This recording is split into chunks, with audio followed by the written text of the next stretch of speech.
Good morning and welcome to the new episode of Dr.Lamba's Awakening Call. On Monday, the Prime Minister of Canada took an unusual step, possibly for the first time in the history. He invoked Federal Emergencies Act. I agree, his father had also invoked the same act in Quebec, but that was a modified form. And the purpose of this action was so that he can squash the Freedom Convoy that had parked in protest in Canada's capital city, Ottawa, had also blocked roads, bridges, and the border.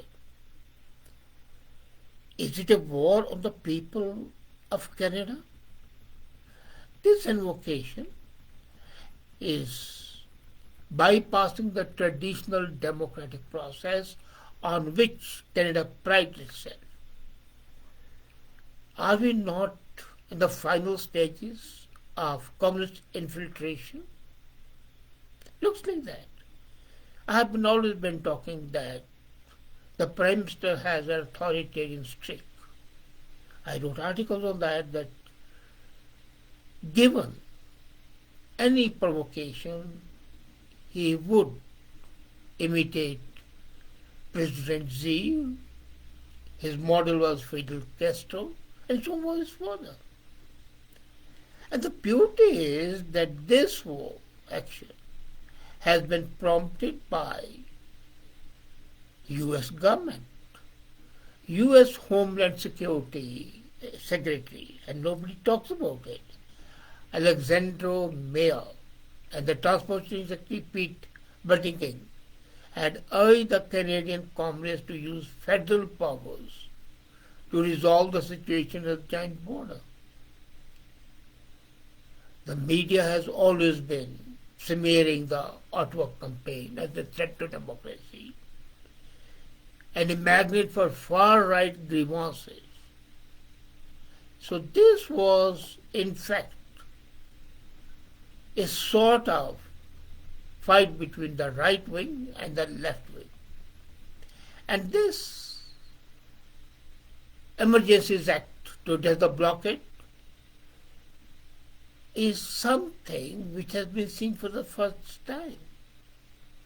Trudeau himself said the federal government has invoked the Emergency Act to supplement provincial and territorial capacity to address the blockades and occupation. And the moment he says to supplement the provincial and territorial capacity, he should know that there are the premiers, at least 3 premiers have opposed it, including Justin Trudeau, Scott Moe, and others. It's geographical targeted according to them, but then once you let loose a Frankenstein, you cannot control him, and this is what he has done.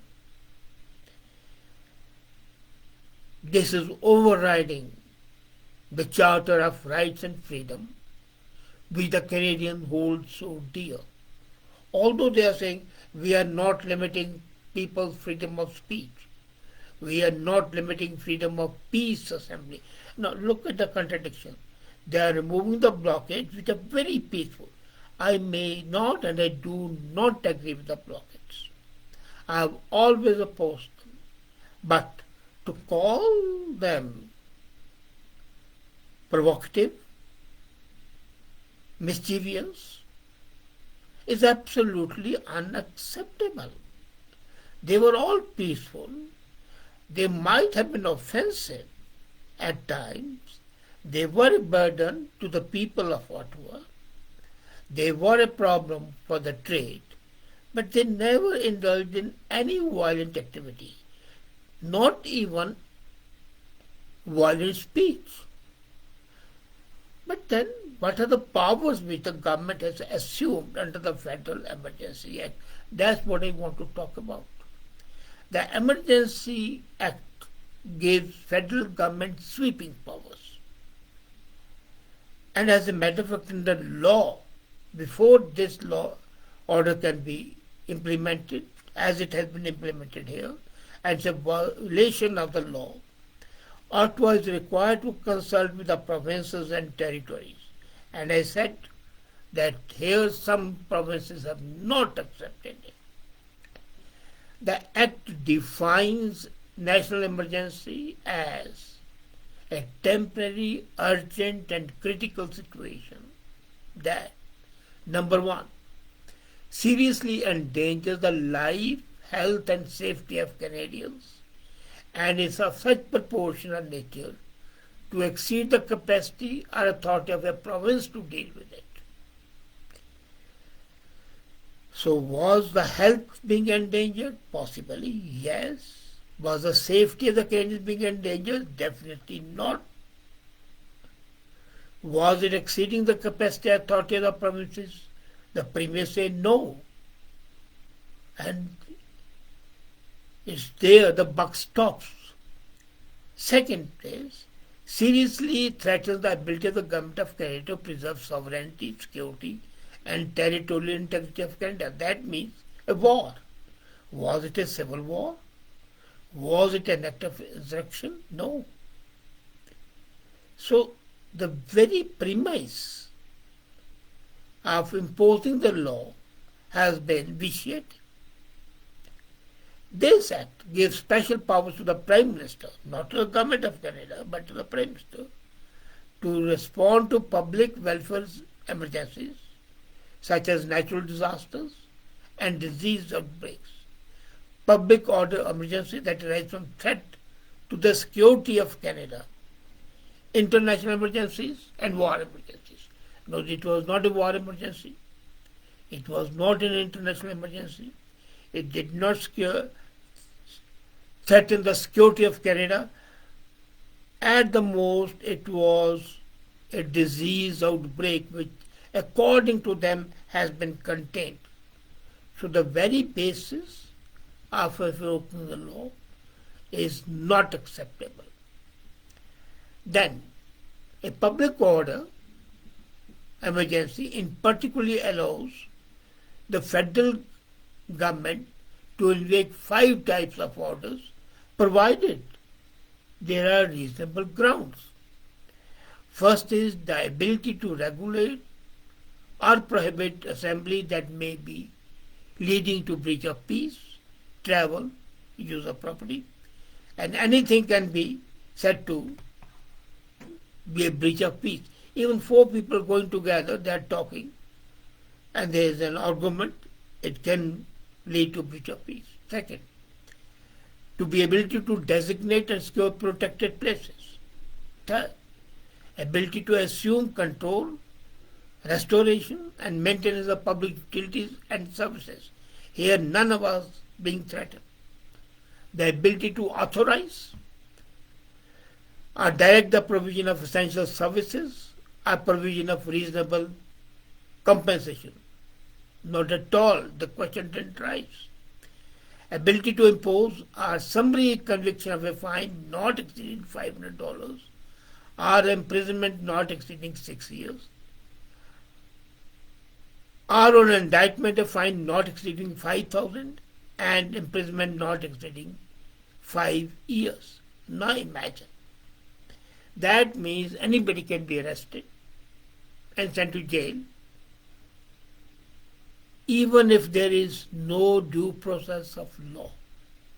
This is akin to what had happened in India when Mrs. Gandhi had imposed emergency in 1975. Till today, the Emergency Act has never been invoked in Canada. Its successor to the War Measures Act that Trudeau's father had used during October crisis in 1970. Maybe it runs in the family. Now what happens when the Emergency Act is invoked? When the emergency has been declared, it allows the federal government to adopt rules or take measures which it thinks proper. And that is a tragedy because there is no judicial oversight. The federal government can table the declaration in the parliament within 7 days, and the parliamentary committee will provide oversight for emergencies. In fact, the parliament essentially means the Liberal Party, and that essentially means the Prime Minister.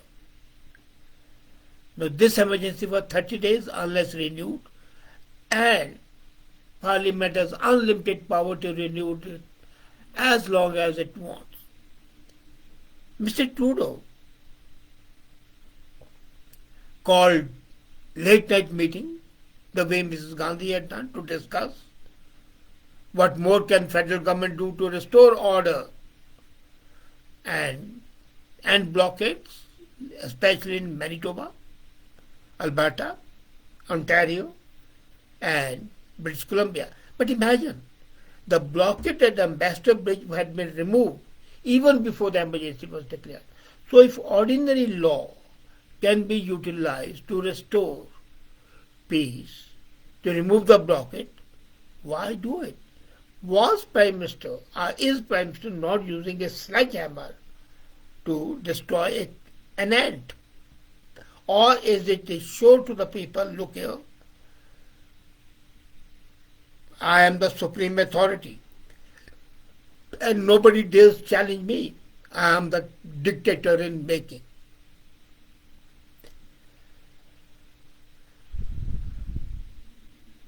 And then, he has consulted the premiers, as he says, but the premiers have not agreed. A provincial source has very clearly said that Premier at present the Prime Minister has no intention of calling the military, but he doesn't need to call the military. He has given the police enough powers that the military is not required.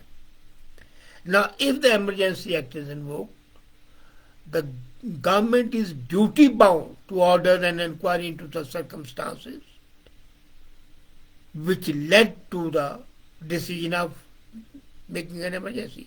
But it can be done after the end of emergency, not before that. So the dictatorial process can continue, and once the Prime Minister thinks that now he doesn't need to be dictator, then within 60 days a committee can set up to find out whether it was required or not. But why bolt the stable after the horses are bolted? I fail to understand. The law allows emergency declaration to last for 30 days. It can be much shorter, and it can be renewed again and again and again ad infinitum. The conditions include a crisis that seriously endanger the safety, which were not there, as I discussed already. Now, when he declared this, what's going to happen? What are the tools? So the government can impose fines, can imprison people, and can enable RCMP to enforce the bylaws. So the local police can be bypassed. And not only that, these emergency measures also give expanded power to the Canadian banks and federal finance intelligence agencies to monitor and stem the flow of funds to protesters. It has already been done. Under this act, the banks will be able to freeze accounts without a court order, so no judicial oversight is possible in any of the actions of the government, and there is no fear of any action being taken for compensation. I agree, for more than 2 weeks we have been seeing anti-government protests who wanted to remove all pandemic restrictions, but there are other ways out. As I said, he has used a sledgehammer. I agree that they had blocked border crossing across Canada at Cowoots, adult amount at Windsor, Ontario, but done. Have you forgotten that the Windsor blockade was lifted? It did cost for 3 days a problem, but then the court order was there and immediately they lifted it. As a matter of fact, it was in March 20, Ottawa received powers under the Emergency Act. But you had thought in March 20 to take this action, but at that time they did not take the action. Now, how do the premiers and the government officials feel about this thing? As I said, the meeting that took place with the premiers and the first ministers, there were some premiers who opposed it. Jason Kenney was one of them. Saskatchewan's Premier Scott Moe and Quebec's Legault, they strongly objected. And then Kenney said that we would prefer the Emergency Act not to be invoked. But if it is, we would very much prefer that it's not applied to Alberta. It's not needed. It will make the situation more complicated. More. He said if the federal government does proceed with the measure, I hope it will be invoked in the provinces which request, and we don't want to request. Doug Ford and Labrador Premier Andrew Foray, they are supporting. But they also want to ensure that any response was proportional, and they're worried about that it might embolden the angry protesters. So the government's use is absolutely uncalled for. The convoy organizer Tamara Lich has held that they are going to hold a press conference to discuss the plan, and they say that they are peaceful till now and they will continue to be there till the decision is taken. I would consider this imposition of Emergencies Act as an example of government overreach and killing a fly with a sledgehammer. As a matter of fact, such actions rebound and is putting the people of Canada on notice that there is every chance of Canada becoming a dictatorship. Would the people hold the line? Would this really be a temporary measure? Or would it be a precursor to still harsher steps? Time would tell. But one thing is sure, that draconian measures are not at all suitable, especially since it has been supported and instigated by US government, which is a blatant interference in the internal affairs of Canada. It's akin to what Trudeau had done at the time of protest against Indian government, and he said he had supported the protest. Here US is supporting not the protest but the government action. I think it's an excellent case study how these two national protests have been faced and how the duplicity and hypocrisy of some political leaders has surfaced. But that would be another topic.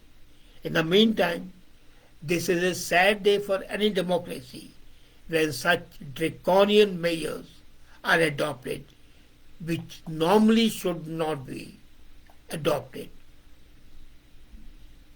These are Frankensteins, and once the Frankenstein is released, there is no limit to which it can cause havoc. Thank you.